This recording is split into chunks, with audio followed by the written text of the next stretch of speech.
Thank you, Honorable Speaker. The Honorable Prime Minister, the Honorable Cabinet Ministers, Honorable Leader of Opposition, the Honorable Members of Parliament. Mr. Speaker, sir, I rise to contribute to this important debate and express my strong support for the 2026-2027 national budget. Mr. Speaker, if I would describe the budget with one word, and that word is pragmatic. Pragmatic because this budget understands the reality of times we are living in. Our people are concerned about cost of living. They are concerned about jobs.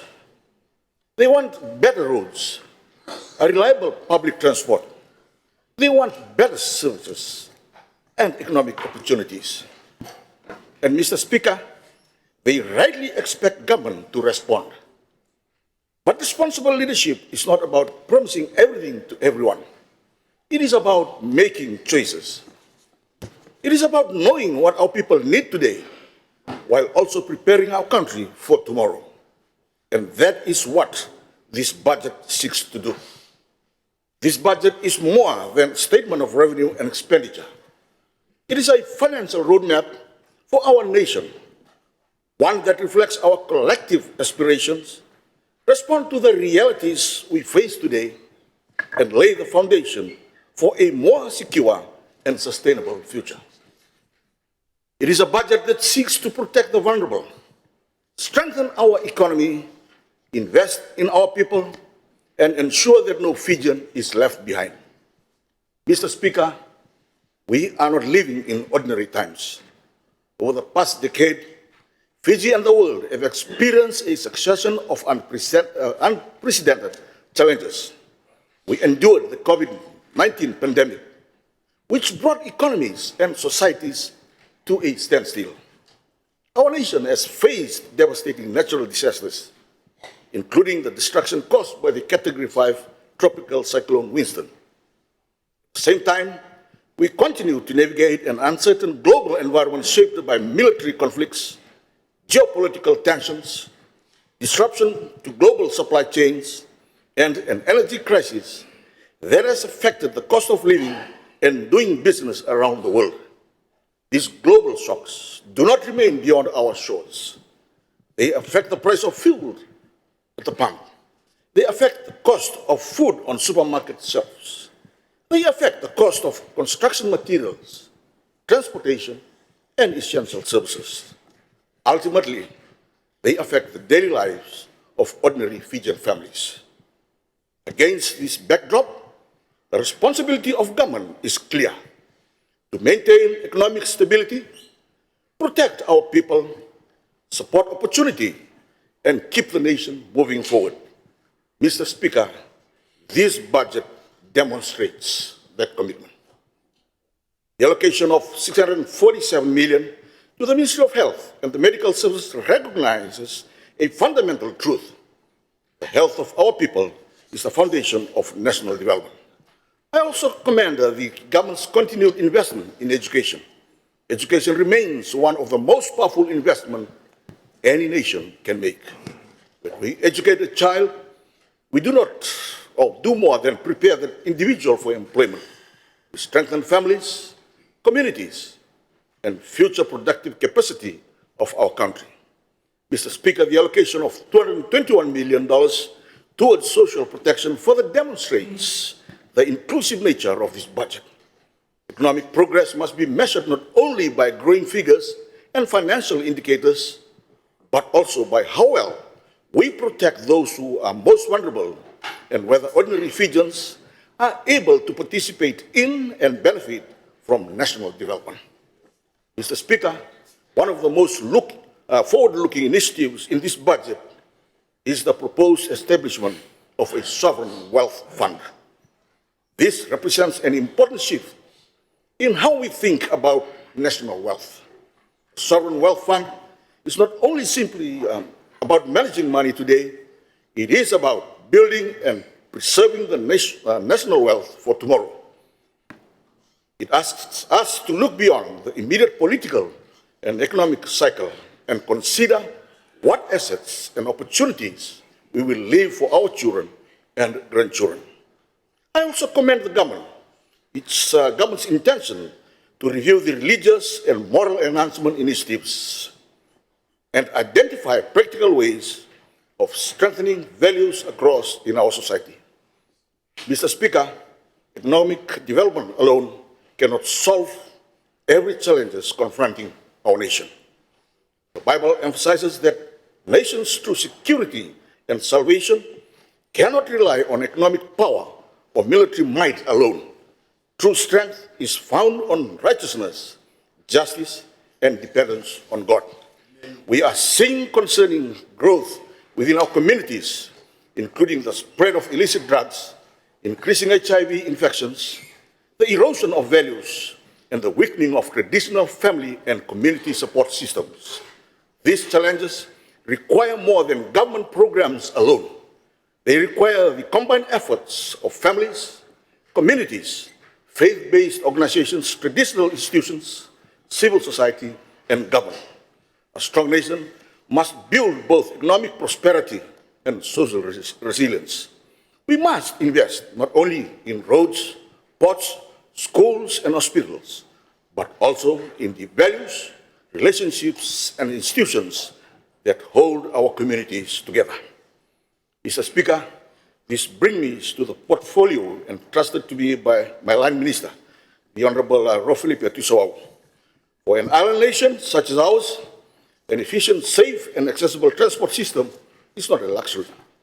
It is fundamental to inclusive national development because transport affects almost every Fijian, every single day. Someone will catch the 5:30 morning bus. A farmer will load ndaro, cassava, or vegetables into a carrier to take that to the market. A parent will take a child to school. A taxi driver will begin another long day on the road. A truck driver will transport goods between towns. It is about people's lives. It is about access and opportunity and keeping our economy moving. Mr. Speaker, the Land Transport Authority has continued to make significant progress over the past financial year in strengthening governance, embracing innovation, and improving services for the people of Fiji. LTA has allocated a total of $38.8 million, 30.2 for its operations and 8.6 for capital projects.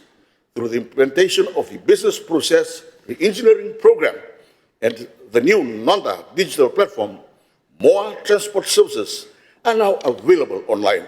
License renewals, permit applications, and customer transactions are becoming faster, simpler, and more transparent.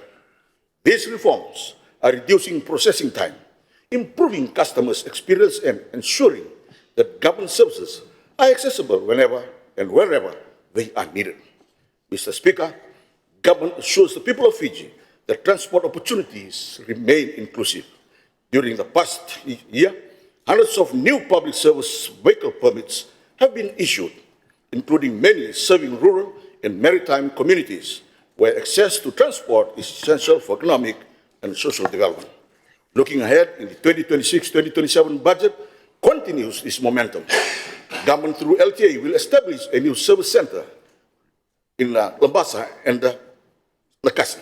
LTA will also continue to work on fully automated vehicle inspection lanes, expand automatic number plate recognition technology, and strengthen heavy vehicle compliance, and continue implementing long-term public transport reforms through the Greater Suva public transport study. Work on policy reforms will progress further, including vehicle emissions testing, deregistration policies for aged vehicles, enhanced driver training and preparations for Fiji transition towards cleaner transport technologies, including electric vehicles. Mr. Speaker, I turn to the issue of congestion, a problem that has been around for many years, for more than a decade. The leader of opposition yesterday made remarks on the traveling times during peak periods along the Suwa-Nusori corridor. The Honorable Nath also spoke on the issue. The truth is, sometimes back, the traveling time between Suwa-Nusori corridor during the usual traffic slots, which is between 6 a.m. to 8 a.m., ranges from 40 minutes to 1 hour 30 minutes along the Princess Road, and for the Ratumara Kings Road, it's about 40 minutes to 2 hours 30 minutes. and that depending on the departure time and the location. Today, government through special task force comprising of LTA, FRA, police, and the Ministry of Transport has reduced traveling time from 30 minutes to 1 hour along the Ratu Mara Kings Road and 20 to 40 minutes along the Princess Road. The choke point and bottleneck problem causing severe backsurge along Princess Road, Culture Road, Daniva Road, and Cunningham Road has been reduced significantly. In the afternoon, due to staggered school and work knock-off hours, the traveling time ranges from 30 minutes to 1 hour. The Honourable Minister for Public Works, Meteorological Services and Transport, on few occasions in this August House, spoke on the expansion of or the reorientation of roads and bridges, such as Corrivia Bypass, the Ratundobi Road, the Fletcher Road, the Princess Road, the Queens Highway linking towns, the Tamabuiwai Bridge, the Lamy Bridge, and few others as part of government measures to address traffic congestions. The Ministry will continue to monitor congestion level and is prepared to employ other counter-congestion strategies when situation arises. Last year, government has strengthened the enforcement through the deployment of portable speed cameras across the country, the implementation of the P1 and the P2 provisional driver licensing systems, and increased regulatory oversight and extensive public education campaign. The Department of Transport in the 2026-2027 budget provides $3.6 million to sustain and strengthen Fiji's maritime transport services, ensuring reliable, safe, and equitable connectivity for maritime communities across the country. This allocation reflects government's continued commitment to supporting the unique transport needs for our maritime population and strengthening the resilience of the Fiji maritime network.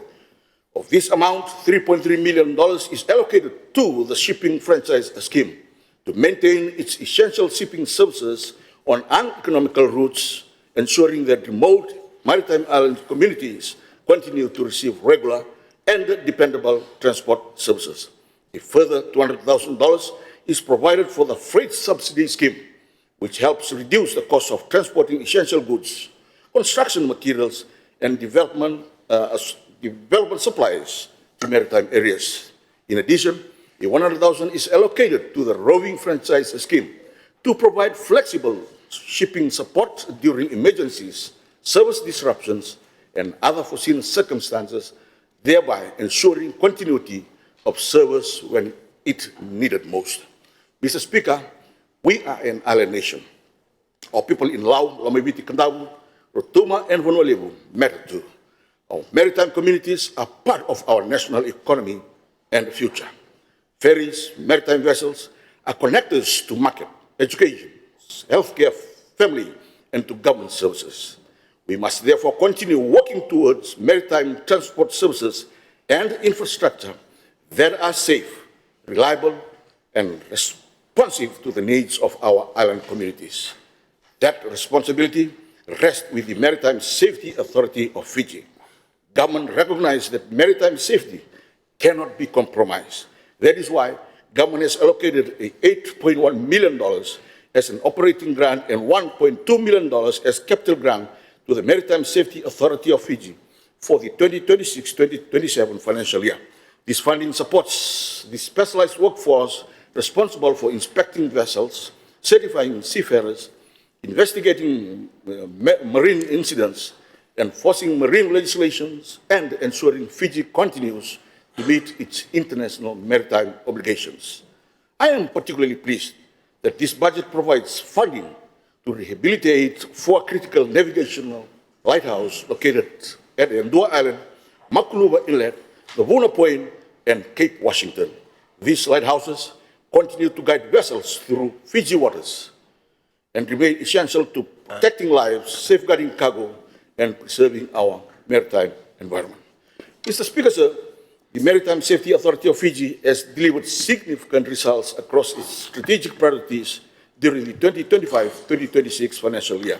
MSF strengthened maritime safety and compliance through comprehensive vessel inspections, targeted enforcement actions, and safe movement of over 2.4 million passengers, 1.5 million tons of cargoes, and the issuance of 18,854 vessel clearance, ensuring the continued safety of Fiji maritime transport network.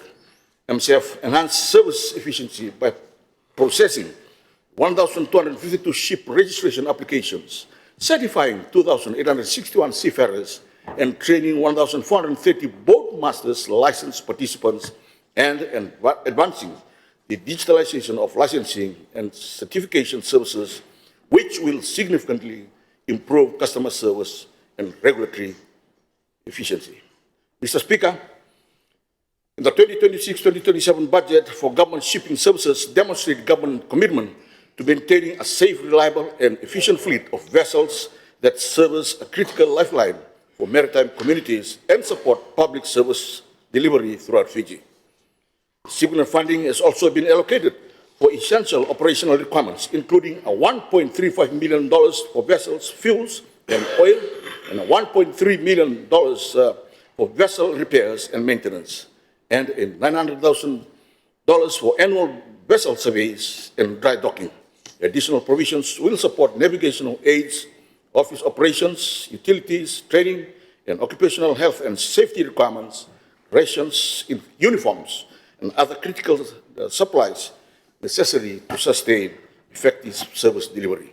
Furthermore, government gratefully acknowledges the aid-in-kind contribution from the government of Japan, valued at $27.2 million, for the procurement of a disaster response multi-purpose vessel.